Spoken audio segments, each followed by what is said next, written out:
Yo, what's going on, guys? KrispyFlakes here. For today's video, we got an NBA article titled Every NBA Team's Biggest Underachievers So Far This Season. So this is an article by Dan Favell of Bleacher Report. And basically what we are going to do is we're going to go through every single one of these players. I'm going to try to explain why I think they're underachieving. Or maybe if it's kind of an overreaction this early on in the NBA season. So if you guys can please do me that quick favor and drop a like on this video. The goal is always 1,000 likes. And as always, man, check out my second channel, Extra Crispy, for daily NBA content over there. All right, man, let's get it. So the first team and player we have is Alex Len of the Atlanta Hawks. So yeah, Alex Len was brought onto this team to kind of be like an upgrade from Dwayne Dedmon. Definitely has not been that. I'm not saying Dedmon's been the best player for the Kings or anything like that, but Alex Len was supposed to come on this team, be a good offensive player, help spread the floor, maybe not be the long-term solution, but somebody they could actually rely on, at least be consistently good at that center spot, man. Shoot some threes, not really ask a lot to do defensively. He's not a great defensive player, but pretty much his defense is trash this year. That's as to be expected, but also his offense is falling off, man. I think I read he's shooting 16% from three or something like that. Absolutely ridiculous. And if you can't play defense as a big guy, and you also can't do anything offensively, you should probably just not be playing basketball, man. So I'm sorry, Alex Len, but hopefully you pick things up. Do I think it's an overreaction? I mean, once John Collins gets back, maybe those guys get some chemistry going, but it's already not really a great fit. So I don't know. I feel maybe he just had a really great year last year, and that's it. Next up, we got Boston Celtics, Jayson Tatum. So this one I actually really disagree with. And down here it says that context matters.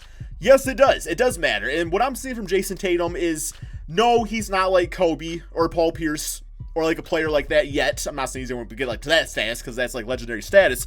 But what I'm seeing is a young player that's fitting nicely into his role, bringing some nice scoring off the dribble, really some good shooting out there. It's he's playing into his role. And I think for this to be successful, you need the young players like that to do that, man. It's got to be Kemba Walker first, and then maybe you look at Jayson Tatum or Jaylen Brown to be the scorers of this team. But no, I'm actually impressed with Jayson Tatum. I think it takes maturity as a player to do what he's been doing out there, and the Boston Celtics are showing success thus far in the season. Next up, we got Brooklyn Nets DeAndre Jordan.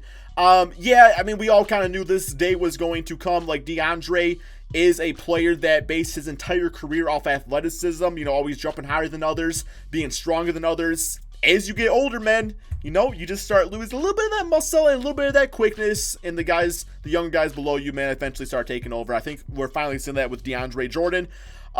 Do I still think he could be a good starting center? I don't know if I like him as a starter. I think he'll be a great backup center for years to come. Just being able to go up against some of those lesser second unit tier centers might be good for him in the long term of things. That's probably where we'll see him at least next season and stuff. But his contract's not too bad, so I just feel this time came. It's it. He was good when he was good. Okay, next up we got Dwayne Bacon of the Charlotte Hornets. So, yeah, this dude was pretty damn spectacular last season. It just kind of seems now he has definitely regressed quite a bit, maybe to the point where a lot of Charlotte Hornet fans had some higher expectations for him. But, this year has been more about Devontae Graham and these resurgence of PJ Washington as a rookie. He's been really nice. And Dwayne Bacon's just kind of okay, he's a whatever player now. With that being said, if you can show that you were once at least a good role player, you can definitely bounce back from that. So we'll see. Maybe he just gets traded to a better situation for himself. Next up, we got Lauri Markkanen of the Chicago Bulls. Yeah, I have not seen a player quite like Lauri Markkanen, to the fact where it's he started off last year playing great basketball. Man, everybody loved Lauri Markkanen. He was definitely the big talk out there. And Chicago Bulls fans was all over him for really good reason. And now it's getting to the point where it's okay, we waiting for you to start doing something now, man. We waiting for you to take that next step as a player, but really the Bulls team in general has kind of regressed. So I'm not too upset about it. I think eventually he'll return to form. I mean, that those skills didn't just disappear. So there could be a multitude of reasons why he's not playing really good basketball right now. Maybe it's Jim Boylan. I know Bulls fans are ready for him to be gone. And maybe he's just not being utilized right in the offense. Of course, defense and whatever. But I think Lauri will figure things out. He's still an extremely young player, and he's already shown that great potential. So we'll see. Next up, we got Cedi Osman. Yeah, this dude was literally supposed to be like Alex Caruso, man. He was being memed by the Cleveland Cavaliers for the longest time. But not memed to the extent where it's just all right, this is Brian Scalabrine. Like, we know what Brian Scalabrine actually was and how he was treated. Like, people actually thought Cedi Osman could have been a solidified, great starting small forward here in the league. I remember, I think for a bit that he played for, like with LeBron, and he was showing really good court vision and, you know, just being more than just, like, a basic offensive player. Like, he actually showed some different gifts out there. And, yeah, now it seems like he might be a rotational player at best. Next up, we got Kristaps Porzingis. This is an easy one right here. The man was off for like a year and a half with injury, a lower body injury, which as a 7'3" person, I gotta imagine is pretty hard to bounce back from. So he'll get there. I'm not concerned about the 7'3" guy that can shoot the lights out. Gary Harris of the Denver Nuggets. So on my second channel, Extra Crispy, I did a reaction to the top shooting guards in the NBA. And, like, Gary Harris was, like, ranked over Luke Kennard. I was not happy about it. But Nugget fans swear that this man is pretty damn solid. I'm not, like, a huge Gary Harris fan. Like, yeah, he's on, like, a really good team and everything like that. But I don't really think that gives him, like, an excuse to, like, not put up poor numbers. It says right here he's shooting 32% from inside the arc. Oh, my God. I thought I was about to say from 3, man. So, yeah, it just seems like he is struggling offensively. So, will he ever get there to a spot? I remember watching him a lot, like, Michigan State and stuff. But I've always been like, okay, he's like fine. He's like a fine player. Next up, we got Thon Maker, the Detroit Pistons. This guy has been straight up garbage, man. Like, literally, I can't believe I'm about to say this on camera. Oh, damn, I'll take Stanley Johnson back. Thon Maker's been that bad. That bad. I actually said those words. Stanley Johnson, I'll take him back for Thon Maker right now. So we can do on which we're going to end up trading Stanley again. Ain't got to stand the roster, please believe. But yeah, Christian Wood is so much better. Thon Maker is just like the softest big man I've ever seen in the history of basketball. He is so damn soft, guys, and it's so bad to watch. Anytime I see him going to the game, I just cringe. He's a bust. Next up, we got Jordan Poole of the Golden State Warriors. Well, I will say the big reason why Jordan Poole probably is struggling a bit is because, for one, you have your star players are out, so defenses are going to focus more on the rookie like that.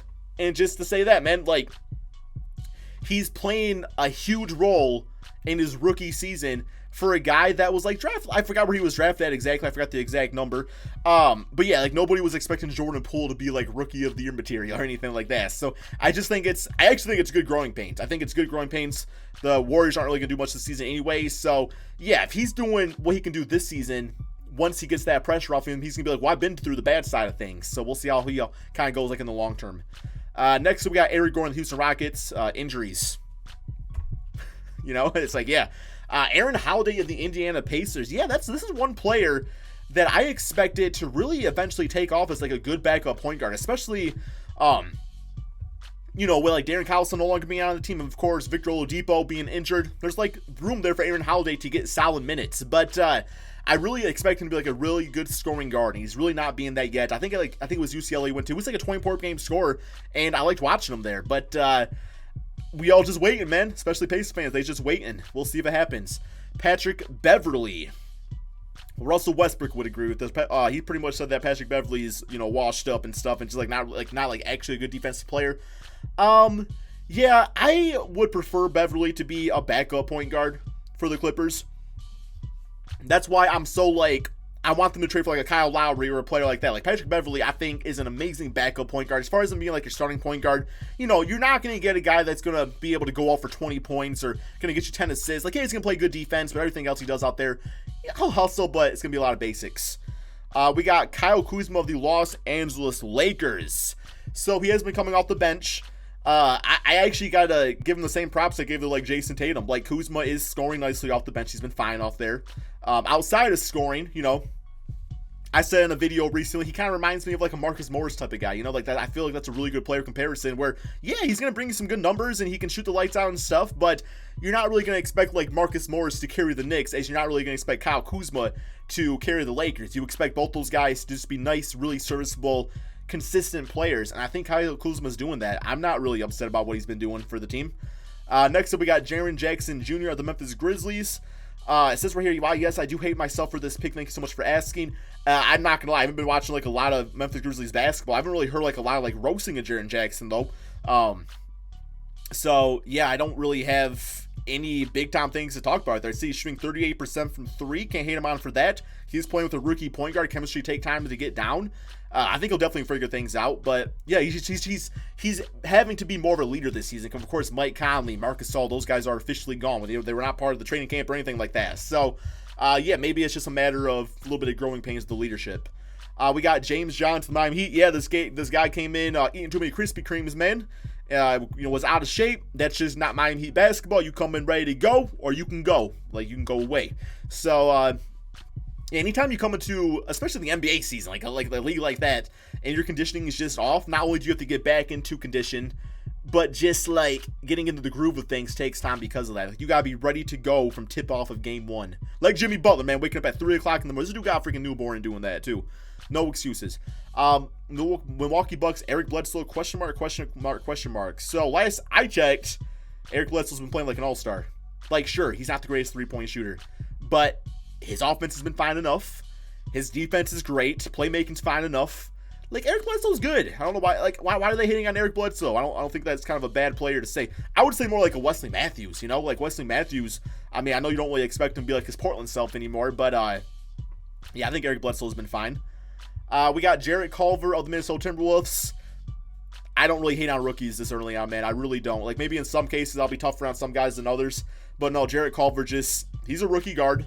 It's going to take him time. He'll get there eventually. He'll get there. Drew Holiday of the New Orleans Pelicans. I know he's had some injury issues. Really, the Pelicans have all had injury issues in general, so that's going to kill team chemistry. You can't get any sort of chemistry going on the court when the lineup's different every single night. I know a lot of people expected Drew to come on this team and be like the leader he was last year, drop them 25 and 5 numbers. I don't know. I feel like this team has a lot more scores on it, so it makes sense that his numbers would dip a bit. Plus, having like JJ Redick out there, that's going to take away minutes and shots from Drew. We got Dennis Smith Jr. of the New York Knicks. So I know his personal issues out there. That definitely is going to mess with you, mentally, which the game of basketball is all mentally. But I do know that I liked him on the Dallas Mavericks. I am wishing the best for this kid right here. Like, I am hoping that he gets to the point where he can be like a 20-point per game scorer for the New York Knicks and be their starting point guard. I know he has it in him. I know he'll get there eventually. But, yeah, it's just things happen, man. Horrible things happen. But I'm definitely one rooting for Dennis Smith Jr. We got Mike Muscala of the OKC Thunder. Okay, I mean, what do you expect from Mike Muscala? Like, I still can't believe the Lakers traded Zubac for this man right here. But yeah, he's on the OKC Thunder now. What's he doing? He's being a bitch ass, I guess. I don't know, man. Shooting 23% from downtown? That's literally like your job, man. Bro, you can't be doing that's funny. We got Terrence Ross or the Orlando Magic. Yeah, for the long time, he was like on that tier. Not like Lou Williams or like Jamal Crawford, 6th man of the year type of guy. Although I think he has one, doesn't he? I think he has a 6th man of the year award. I could be wrong about that. But not like Terrence Ross. Like for a long time, he was like known as like an elite bench player. Where now it's just like, okay, he's a nice player off the bench. There's a difference right there. And yeah, he definitely the Magic definitely need his offensive spark. I don't know if it's just like the lineups and like Vucevic injury that's been like messing with his groove, but hopefully he gets back there. We know he has it in him for sure. Philadelphia 76ers, Ben Simmons. Yeah, I don't really know what to think of Ben Simmons anymore. Do I think he'll ever be like an MVP? I'm not quite sure. I feel like he'll always be like that guy that we think can eventually become an MVP, but maybe never quite gets there.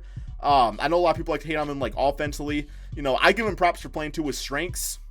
It's just eventually those strengths, you got to see if it meshes well with the rest of the team, So he definitely has room to get better. I think it's just NBA fans in general were really waiting for him to take that next step, and he just hasn't quite done it yet. I think he'll get there eventually too.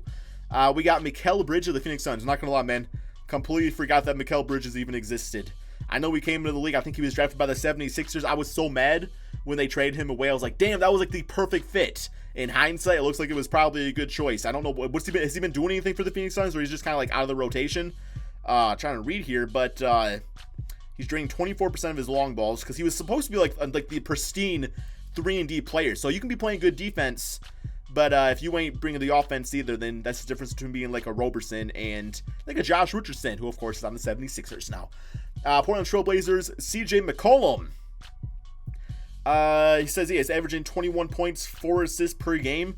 I think the thing with CJ McCollum is that, like, he's a good second option, but he'd be like an absolute amazing third option. Like, I don't see Portland winning with CJ as the second best player on the team. So I think eventually Portland hopefully brings in like a third star, or even like Kevin Love. Like if you have like CJ as your second option, but then Kevin Love's like your third option, that could be good enough. But yeah, I think CJ, he's good, he's consistent. People want to be more than what he is though. And I think we just know what he is at this point in his career. Dwayne Dedmon, Sacramento Kings. We talked about him early on. I don't know, man. Maybe Alex Len should went to the Kings and Dwayne Dedmon should stay on the Hawks. Both those centers just playing garbage. I really like Dedmon on the Hawks. I don't know why they get rid of him. Maybe he just wanted too much money. But another guy that brings defense, supposed to be a three-point shooter, shooting 22%. I don't know, man. Maybe it's something that Sacramento Kings water. The whole team in general, it's like injuries and all sorts of stuff going on with him. San Antonio Spurs, Marc Bellinelli.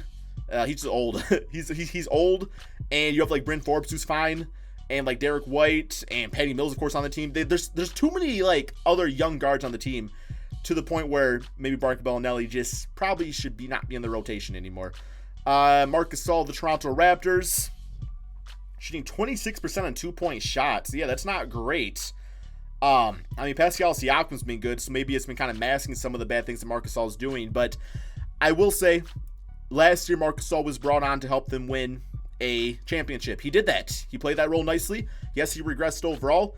It might be to the point where he needs to get traded somewhere else, or maybe he's just kind of falling off. It happens. It happens to all these great players, man. They age and eventually they just can't keep up anymore. They get Pau Gasol, just like his brother's not really that good anymore. Next up, we got Mike Conley, Utah Jazz. Yeah, it's easy to pick on Mike Conley. He started off really bad. I know he hasn't been he still has not been great as of late. Definitely not playing like Mike Conley we know and love. But we know what he can be. I don't know if it's just playing with the Memphis Grizzlies for so many years, that being his team, that system, that maybe he's having some, just tough times adapting to a whole new system and whole new players and not being the guy of the team anymore. That definitely can mess with you mentally. So I think with Mike Conley, it's definitely not skill-based, it's mental-based. And finally, we got Ish Smith of the Washington Wizards. So I watched Ish Smith for a long time on the Pistons.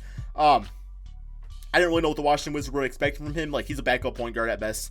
He started a few games for the Pistons. They weren't, he had some decent games. But, yeah, Ish Smith, basic facilitator. Sometimes can knock down a three, but don't count on it. Can get to the basket a little bit. So, yeah, I just think at this point, Ish Smith, basic role player point guard. But, yeah, man, that is the end of the video right here. Let me know in the comment section below who is a player on your favorite team that is really disappointing you this year. And, yeah, if you guys can drop that like, would be greatly appreciated. Thank you all so much for watching, and peace out, my friends.